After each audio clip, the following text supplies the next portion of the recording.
तो जब बड़ी एप्लीकेशन होती है तो वो क्या करते हैं, वो लोग मल्टी सर्वर्स डिप्लॉय करते हैं कि 3 सर्वर है, एक सर्वर अकेला जो है तो वो लोड नहीं हैंडल कर रहा, ठीक है।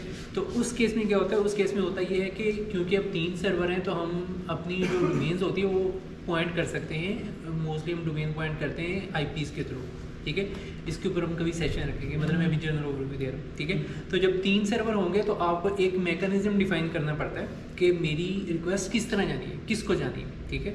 तो उसके लिए एक होता है लोड बैलेंसर्स, ठीक है। मोस्टली क्लाउड सर्विसेज जो होती हैं वो ये प्रोवाइड करती हैं। तो जो लोड बैलेंसर जब आप करते हैं, क्रिएट करते हैं, तो लोड बैलेंसर ऑटोमेटिकली ट्रैफिक को मैनेज करता है, ठीक है। उसके उधर कॉन्फ़िगरेशंस होती हैं कि आपने किस तरह करनी है। मोस्टली जो मोस्ट ऑफ दी जो होती है टेक्निक यूज़ होती है वो ये होती है, राउंड रिबन होती है कि पहली रिक्वेस्ट आएगी सर्वर ए को, दूसरी बी को, तीसरी सी को, और इस तरह होती जाएगी, ठीक है।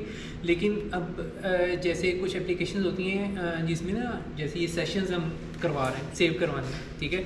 तो उस केस में अगर आपका सेशन सर्वर ए के ऊपर क्रिएट हुआ है तो लॉजिकली जो सेकंड रिक्वेस्ट है वो सर्वर बी को जानी चाहिए, लेकिन सर्वर बी को नहीं आइडिया होगा कि ये यूज़र लॉगिन हुआ या नहीं हुआ, ठीक है। सेशन ए के ऊपर है, सेशन उसके ऊपर नहीं है, ठीक है, बी के ऊपर।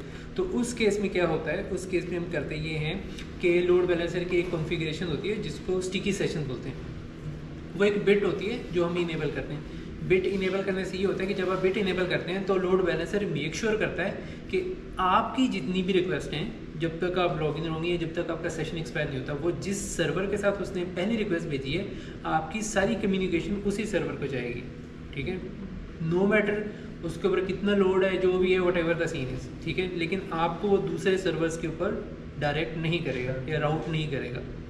ये एक लोड बैलेंसर के अंदर ये चीज़ होती है। तो इससे स्पीड कंप्रोमाइज नहीं होगी? स्पीड कंप्रोमाइज़ होती है, ऐसा नहीं है कि नहीं होती, ठीक है। लेकिन जब आप मल्टी सर्वर्स डिप्लॉयमेंट करते हैं ना, तो मल्टी सर्वर्स डिप्लॉयमेंट होती ही इसलिए है कि आपके लोड को डिस्ट्रीब्यूट रखा जाए, ठीक है। तो जब उसने आपका सेशन, जब आपकी जब रिक्वेस्ट भेजनी है, उसने देखना है कि कौन सा सर्वर जो होता है वो फ्री है, अवेलेबल है, तो वो उसकी तरफ आपको राउट करेगा।